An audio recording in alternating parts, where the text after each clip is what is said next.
All right, guys, here we are at the 27th Annual Magnolia Independent Film Festival, and we're here with the 48-hour film crew, directors, writers, everything, and I'm going to try to get the name right, Every Time a Goblin Dies, a coin purse falls from the sky? Very close. Very close. I'm sorry, what is it? They say when a goblin dies, a coin purse falls from heaven. So you're not wrong. Okay, so that's what it is. So, and this is one of the 48-hour film submissions, and for those at home who don't know what that is, they literally have 48 hours from concept to final product. So they have to write it, they have to film it, they have to do everything within 48 hours. Is that correct, guys? That's correct. Yes. Yeah. All right, so all three of you are in it. I recognize we got the... So, wait, can I give... How many spoilers can I give? I'm sorry, I'm drifting. I mean, it's already showed, so okay. I feel like it's okay. So it starts with a little goblin trying to order some goblin ale in a tavern.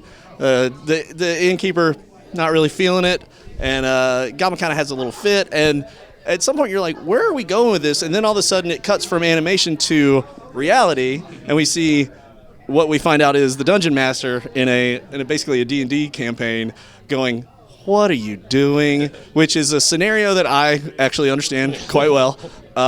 Sometimes your players will just go off in left field and do their own thing. So what? I'm assuming it was that, or like something like that, was your inspiration. But is this coming from like a real campaign? Did you guys actually play D&D, or was this all just off the cuff? So we all three have played D&D together quite a few times, and it's never been a very serious thing. It very much always goes off the rails. Okay. And so the way that the script is written, the way that the script is written is literally us going, all right, so what would you do next? And then we just say, we're like, cool, write that down. What would you do next? How do you respond to this? And so we were essentially playing a D&D campaign to write the script as well. Yeah, and that plays very well. Like if you ever play D&D, so it's a special struggle as the dungeon master when you have this whole scenario scripted out, and then 2 seconds into it, one of your players goes way off in left field, and you're like, well, we got to go with this because it's an option. Mm-hmm. And so that's kind of the struggle from the DM side. But what about like the player side? What was some of the, I don't want to say what was your inspiration, but like what was did you draw from anything in your past, like previous campaigns, or just annoying stuff in general, or? I think we've all drawn a little bit from previous campaigns that we had, especially just saying fireball as a result for an answer, but nothing too specific, just general ideas that we've had from D&D. Okay. All right. So we haven't... I just want to say the line itself, that like drawn on so long to where it cuts to Snapple saying, what are you talking about? That line, I wrote that, it was super late at night, and it read out as just super drawn on. Right. And then Snapple got the idea of adding that to it, which improved it so much better. It's the perfect, it's such a believable response to that line, right? Yeah. So, that's what made it good. So good stuff. Very much enjoyed it. Now, who did the animation? Let's do that. That's all William. Yeah, it was me. So we knew that we wanted to do a 48-hour together, and we knew that we all couldn't be in the same place. Snapple's stationed out of Pensacola, or Jeremiah. It's his nickname. In Pensacola, so I wanted a way for us to do the 48-hour together, and I had gotten an iPad for Christmas, and I do a lot of drawing on it, and I've done some smaller animations for some local bands, and I said, guys, I feel like we can do a whole film with this.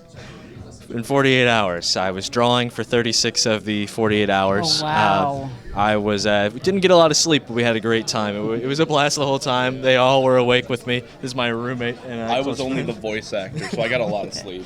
I was going to say, I don't know how do you animate something in 48 hours? That's incredibly I thought you were impressive. on camera as well. Were you not on camera? I was on camera. Okay, yeah. But that was how many shoots was that? That was like the third. It was like 30 minutes. Yeah, it was like 30 minutes. Gotcha. So, and that was like early on in the day. And then after that, we went to animating, or he went to animating, and I was like, all right, good luck. Well, you're right, because what can you do? You can't like lean over and draw while he's drawing. That's not like, gonna work. I didn't want to bother him. He was in too his many zen. cooks, right? Yeah, exactly. So, right.